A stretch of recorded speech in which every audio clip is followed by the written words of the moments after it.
from Lionsgate, we have the 2024 remake of The Crow.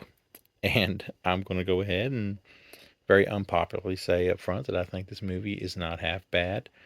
Um, a lot of people were crapping on it. A lot of people couldn't get over the fact that, you took something as cool as the 94 version and you made a modern day one. And to that, I'll say, well, maybe, if there was a Crow in the 60s or a Crow in the 70s, maybe when the 91 came out, people then wouldn't have thought it was as cool as the one previously. I think they tried to do their best to make this movie more targeted towards this generation, which, let's be honest, these people like the Eric, which I don't know if they ever call him Eric Draven, but Eric in this one, he definitely feels more like a modern time person. He's got the tattoos on his face. He got tattoos everywhere. Some are bad. He kind of looks like a trap rapper.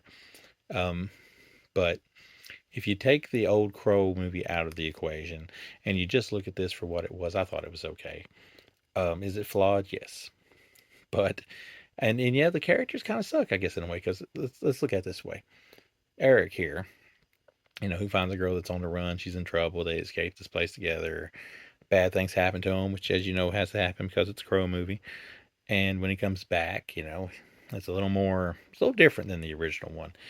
Um, he's sent back to right the wrongs and whatnot. But before that, you look at Eric and his old lady, and you're like, these people are pretty trashy people. But I mean, they're on drugs. They're running around. They got bad tattoos. They make bad decisions. But it kind of fits the modern day world we live in. Whereas Sting was a perfectly good representation of the Crow when he brought that gimmick back. This Crow kind of looks like Darby Allin. So you wrestling fans will surely get that reference. But yeah, this one here is violent though. That's what I liked about it. I thought all things considered, the acting was good for what it was.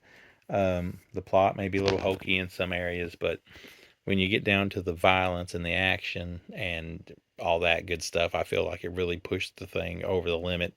When he's back as a Crow, he can feel pain. He can have a lot of bad stuff happen to him, but he can't die. And as long as he still has true love for the girl that he's back to avenge. So that leaves the door open for all kinds of horrendous things to happen to him, and they do.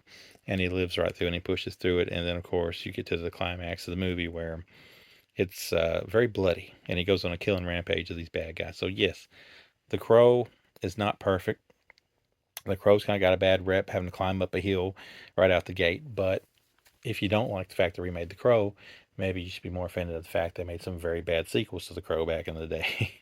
I mean, Edward Furlong was The Crow in one of those. Let's be honest. But nonetheless, this movie, one of the best of the year in my opinion, because I thought it was fun, and I give it a 4 out of 5. I know I probably lost some credit, might have lost some subscribers, but I say if you can go in it open-minded and realize that it's probably more for the younger generation than me, if you're in my age range, you might find yourself having a good time with it. But nonetheless, this is the 4K Ultra HD. Looks great, by the way. Looks really good, especially the opening credits look really good.